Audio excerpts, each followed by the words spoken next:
সুপ্রিয় শিক্ষার্থীবৃন্দ, আজকে আমরা আলোচনা করব পদার্থবিজ্ঞান দ্বিতীয় পত্রের আধুনিক পদার্থবিজ্ঞান থেকে। আধুনিক পদার্থবিজ্ঞান থেকে আজকে আমাদের আলোচ্য বিষয় হচ্ছে আপেক্ষিকতার দ্বিতীয় স্বীকার্য। তো আপেক্ষিকতার দ্বিতীয় স্বীকার্যে আইনস্টাইন বলছেন যে সকল জড় প্রসঙ্গ কাঠামোতে শূন্যস্থানে আলোর বেগ একই থাকে, অর্থাৎ শূন্যস্থানে সকল জড় প্রসঙ্গ কাঠামোতে আলোর দ্রুতি সি এর মান একই থাকে। এখন এটা যদি আমাদের দৈনন্দিন অভিজ্ঞতা থেকে যদি আমরা দেখি যে সকল বস্তু যদি আমরা চিরায়িত পদার্থবিজ্ঞানের দৃষ্টি থেকে কল্পনা করে, তাহলে যে কোনো বস্তুর ব্যাগ পর্যবেক্ষকের ব্যাগের উপরে নির্ভরশীল। কিন্তু আইনস্টাইনের আপেক্ষিকতার দ্বিতীয় স্বীকার্য আমাদের দৈনন্দিন যে অভিজ্ঞতা, সে অভিজ্ঞতার সাথে সামঞ্জস্যপূর্ণ নয়। তাই এই সূত্রটা আমাদেরকে ভালো করে একটু বুঝতে হবে। তাহলে শূন্যস্থানে সকল জড় প্রসঙ্গ কাঠামোতে শূন্যস্থানে সকল জড়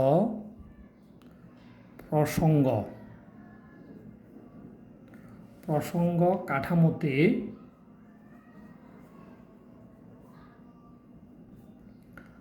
আলোর দ্রুতি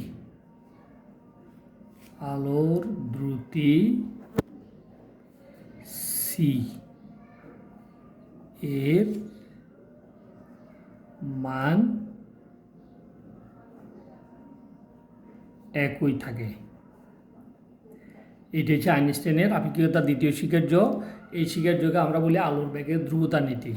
আইনস্টাইন বলছিলেন স্থান, কাল, ভর এরা ছাড়া বাকি এরাও আপেক্ষিক, বাকি সব আপেক্ষিক, কিন্তু শুধুমাত্র আলোর দ্রুতি যার ব্যাগ কোনো কিছুর উপরে, যার ব্যাগের কোনো প্রভাব নাই। এখন আমরা যদি আমাদের দৈনন্দিন যে সকল ঘটনাগুলো আছে, সে সকল ঘটনাগুলো পর্যবেক্ষণ করে দেখি যে আলোর ব্যাগ পর্যবেক্ষকের ব্যাগের উপরে নির্ভরশীল। যেমন সেটা ব্যাখ্যা করার জন্য আমরা এখানে তিনটি কাঠামো আঁকছি। একটা হচ্ছে S1 কাঠামো, একটা হচ্ছে S2 কাঠামো, একটা হচ্ছে S3 কাঠামো। আমরা বলছিলাম যে S1 কাঠামো বি ধ্রুব বেগে, বি এর মান হচ্ছে c/4, অর্থাৎ আলোর ব্যাগের 4 ভাগের 1 ভাগ। এই ব্যাগে S1 কাঠামো S2 কাঠামো থেকে দূরে সরে যাচ্ছে। তাহলে এটা সরে যাচ্ছে কোথায়? দূরে। আর এটা আসতেছে কিসে? একই ব্যাগে, সেম ব্যাগে S3 কাঠামো S2 কাঠামোর দিকে এত ব্যাগে অগ্রসর হচ্ছে। তাইলে S2 কাঠামোর কোনো পর্যবেক্ষক যদি আলোর ব্যাগের যদি কোনো আপেক্ষিকতা না থাকে, তাহলে S2 কাঠামোর পর্যবেক্ষক আলোর ব্যাগ C পরিমাপ করবেন। অর্থাৎ আলোর ব্যাগকে আমরা C বলে C পরিমাপ করবেন। আবার S1 কাঠামোর সাপেক্ষে যদি তিনি আলোর ব্যাগ পরিমাপ করেন, তাহলে আলোর ব্যাগ পরিমাপ করবেন S1 কাঠামোর সাপেক্ষে, S1 এর সাপেক্ষে আলোর ব্যাগ C পরিমাপ করবেন তিনি কত? আলোর ব্যাগ C-কে আমরা ধরলাম C1। এই C1 পরিমাপ করবেন C মাইনাস, কারণ এই কাঠামোতে আলোর ব্যাগ, এই কাঠামোর পর্যবেক্ষকের নিকট আলোর ব্যাগ ছিল কত? C এই কাঠামোতে। এখন এই কাঠামো থেকে C/4 ব্যাগে দূরে সরে যাচ্ছে। তাহলে এই কাঠামোর পর্যবেক্ষক এই কাঠামোর সাপেক্ষে আলোর ব্যাগ পরিমাপ করবেন C মাইনাস C/4। আবার এই কাঠামোর পর্যবেক্ষক আলোর ব্যাগ এই কাঠামোর সাপেক্ষে আলোর ব্যাগ পরিমাপ করবেন S3 কাঠামোর সাপেক্ষে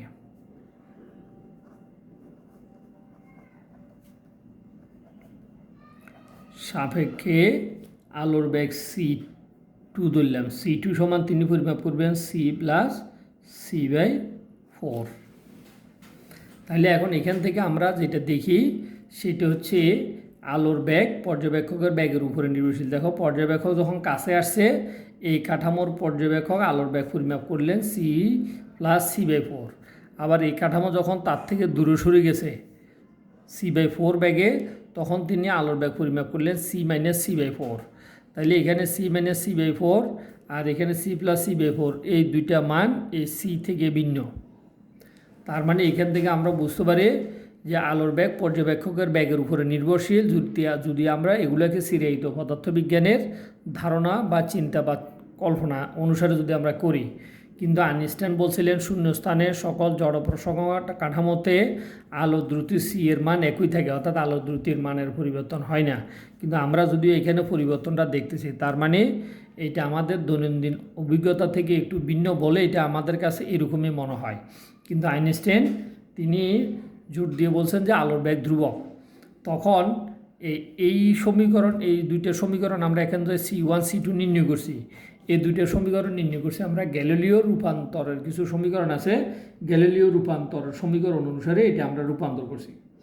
তাহলে দুইটি কাঠামো পরস্পরের সাপেক্ষে যদি ধ্রুব বেগে কী থাকে, গতিশীল থাকে, তাহলে তাদের মধ্যে সময় ও স্থানের সম্পর্ক স্থাপনকারী কতগুলো সমীকরণ বিজ্ঞানী গ্যালিলিও উপস্থাপন করছেন, তখন ওগুলাকে আমরা নাম দিয়েছি গ্যালিলিও রূপান্তরের সমীকরণ। গ্যালিলিও রূপান্তরের সমীকরণ অনুসারে আলোর বেগ পর্যবেক্ষকের বেগের উপরে কি নির্ভরশীল।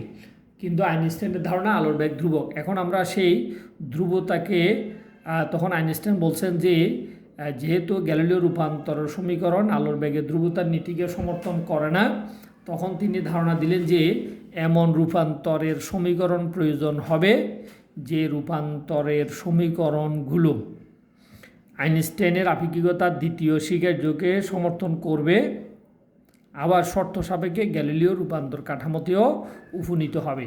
যদি এমন কোনো রূপান্তরের সমীকরণ পাওয়া যায়, তখন সেই সমীকরণগুলোকে বলবো প্রকৃত রূপান্তরের সমীকরণ। কিন্তু আইনস্টাইন যখন এই কথাটা বলছেন, তখনও প্রকৃত রূপান্তরের সমীকরণগুলো আবিষ্কৃত হয় নাই। তখন এই গ্যালিলিও রূপান্তরের ধারণাগুলো তখন আমাদের কাছে জানা ছিল। এখন আমরা জানবো যে গ্যালিলিও রূপান্তরের সমীকরণ। গ্যালিলিও রূপান্তরের সমীকরণ, গ্যালিলিও রূপান্তর সমীকরণ।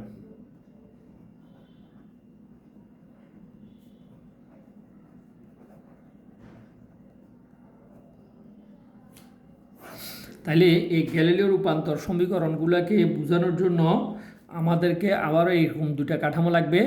আমরা ধরে নিলাম এটা একটা কাঠামো, এই কাঠামো স্থানাঙ্কগুলো হয়েছে, এটা হচ্ছে এক্স প্রাইম, এর স্থানাঙ্ক হচ্ছে ওয়াই প্রাইম, এটা হচ্ছে জেড প্রাইম, এটা হচ্ছে ও প্রাইম, এটা হচ্ছে স্থানাঙ্কের মূলবিন্দু। এটাকে আমরা নাম দিলাম S1 কাঠামো। এটার নাম হচ্ছে কি S1 কাঠামো। তাহলে S1 কাঠামো এই বি বেগে এক্স অক্ষের ধনাত্মক দিকে গতিশীল। এরপর আমরা আরেকটা কাঠামো, নিশ্চল কাঠামো আমরা কল্পনা করলাম, সেটা হচ্ছে এ স্থানাঙ্ক হচ্ছে এক্স, এ স্থানাঙ্ক হচ্ছে ওয়াই, এটি হচ্ছে জেড। এটাকে আমরা নাম দিলাম এস কাঠামো। তাহলে আমরা দুইটা কাঠামো কল্পনা করছি, একটা হচ্ছে এস প্রাইম কাঠামো আর একটা হচ্ছে এস কাঠামো। এস কাঠামোটা স্থির, এস কাঠামো কি স্থির, এস প্রাইম কাঠামো বি ধ্রুববেগে কি গতিশীল। তো আমরা ধরে নিলাম কোনো এক সময়ে ও বিন্দু থেকে S1 কাঠামো বি ধ্রুববেগে যখন এই অবস্থানে আসছে, তখন এই কাঠামোটা এই কাঠামো থেকে টি সময়ের অতিক্রান্ত দূরত্ব হচ্ছে কত, বিটি। টি সময় কত দূরত্ব অতিক্রম করছে, বিটি। এখন আমরা এস প্রাইম কাঠামোতে কোনো একটা বিন্দু ফি কল্পনা করলাম। যদি ফি কল্পনা করে, তাহলে ফি বিন্দু স্থানাঙ্ক S1 কাঠামো অনুসারে ফি বিন্দু স্থানাঙ্ক হয়েছে x prime, y prime, z prime. কোন কাঠামো অনুসারে? S1 কাঠামো অনুসারে ফি বিন্দু স্থানাঙ্ক। ঠিক এস কাঠামো, এই কাঠামো অনুসারে এই ফি বিন্দু স্থানাঙ্ক হবে এক্স, ওয়াই, জেড। তাহলে আমরা বললাম, তাহলে এই এস কাঠামো থেকে এই ফি বিন্দুটার দূরত্ব কত? এস কাঠামো থেকে ফি বিন্দুর দূরত্ব হয়েছে, এটা পুরোটা হয়েছে এক্স, যেহেতু তার স্থানাঙ্ক কত এক্স। তাহলে এই কাঠামো থেকে এই ফি বিন্দুর দূরত্ব এটা পুরোটা হয়েছে এক্স। আর এই কাঠামো থেকে এস প্রাইম কাঠামোর এই বিন্দু থেকে ওই ফি বিন্দুর দূরত্ব হয়েছে এক্স প্রাইম।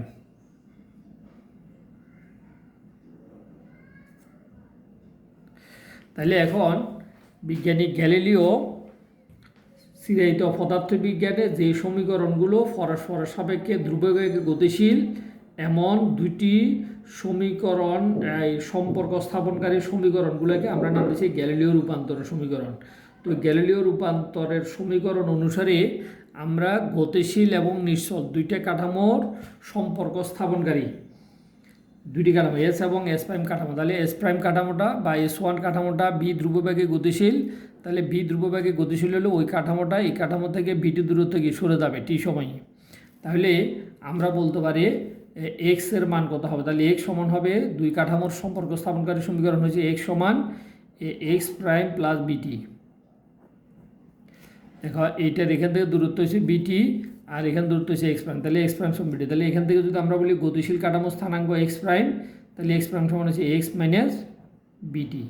তাহলে দুইটি পরস্পরের সাপেক্ষে গতিশীল কাঠামোর মধ্যে সম্পর্ক স্থাপনকারী এই সমীকরণগুলোকে আমরা নাম দিচ্ছি গ্যালিলিও রূপান্তর সমীকরণ। এখানে এক্স হচ্ছে স্থান, টি হচ্ছে কি সময়, তাহলে স্থান ও সময়ের সম্পর্ক প্রদানকারী গ্যালিলিওর রূপান্তর সমীকরণ। এক্স অক্ষ বরাবর যদি কাঠামোটা ভি ধ্রুববেগে গতিশীল থাকে, এখন ওয়াই অক্ষ জেড অক্ষ বরাবর, যেহেতু এটি এক্স অক্ষ বরাবর গতিশীল, তাহলে ওয়াই অক্ষ হচ্ছে এদিকে, জেড অক্ষ হচ্ছে এদিকে, তাহলে ওয়াই অক্ষ জেড অক্ষর দিকে তাদের কোনো গতি না থাকায় ওয়াই অক্ষ জেড অক্ষ বরাবরে গ্যালিলিও রূপান্তর সমীকরণ হচ্ছে ওয়াই প্রাইম সমান হচ্ছে ওয়াই, জেড প্রাইম সমান হচ্ছে কত জেড। তাহলে এই তিনটাই হচ্ছে আমাদের গ্যালিলিও রূপান্তরের সমীকরণ। আর যদি আমরা টি এর সম্পর্ক টি সময় বলি, তাহলে টি প্রাইম সমান টি। তাহলে এই তিনটা স্থানাঙ্ক ব্যবস্থার পরিবর্তন হয় নাই, কারণ ওই বরাবর আমাদের কাঠামোর কোনো গতি নাই। আর এক্স অক্ষ বরাবর স্থানাঙ্কের পরিবর্তন হয়েছে, কারণ ওই বরাবরে আমাদের কাঠামোটা বি ধ্রুববেগে গতিশীল আছে। তাহলে এটি হচ্ছে সবগুলো হচ্ছে গতিশীল কাঠামো স্থানাঙ্ক। তাহলে গতিশীল কাঠামো স্থানাঙ্কের মান নির্ণয় করছি আমরা গ্যালিলিও রূপান্তরের সমীকরণ থেকে। তো এই গ্যালিলিও রূপান্তরের সমীকরণের মধ্যে আমরা দেখি যে সময়ের কোনো কি নাই, রূপান্তর নাই, সময়ের আপেক্ষিকতা নাই গ্যালিলিও রূপান্তর অনুসারে। কিন্তু প্রকৃত রূপান্তরের সমীকরণ যখন আমরা বাইর করব, তখন ওখানে দেখা যাবে যে সময়ের রূপান্তর কি আছে। এখন এই সমীকরণগুলোকে আমরা চাইলে যে কোনোভাবে সাজাতে পারি। যেমন এটাকে যদি আমরা এই টি এর সাপেক্ষে সময়ের সাপেক্ষে এটাকে যদি আমরা অন্তরীকরণ করি, তাহলে ডিএক্স প্রাইম ডিটি, তাহলে এখানে হবে কত dx divide by DT.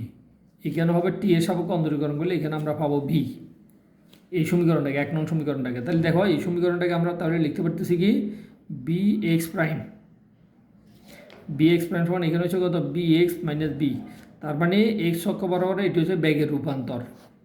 Galileo রূপান্তর সমীকরণ এটি হচ্ছে স্থানের রূপান্তর, এটি হচ্ছে কি বেগের রূপান্তর। তাহলে ঠিক অনুরূপভাবে বাকি সমীকরণগুলোকে আমরা লিখতে পারি বি ওয়াই প্রাইম সমান বি ওয়াই, তারপরে বি জেড প্রাইম সমান হচ্ছে কত বি জেড, আর টি এইটাকে সময়ের সাপেক্ষে অন্তরীকরণ করলে এটাতে আর কিছুই থাকবে না। তাহলে এখন আমরা এখানে বলতে পারি এগুলো গ্যালিলিও রূপান্তর সমীকরণ, এগুলো দিয়ে আমরা বেগের রূপান্তরটা কী করতে পারি জানতে পারি। তাহলে আমাদেরকে এখানে মূলত গ্যালিলিওর এই রূপান্তরের সমীকরণগুলো সবচেয়ে ভালোভাবে মুখস্থ মনে রাখতে হবে, কারণ প্রকৃত রূপান্তর সমীকরণগুলো নির্ণয় করতে হলে আমাদের গ্যালিলিও রূপান্তর লাগবে। ধন্যবাদ সবাইকে, খুদা হাফেজ।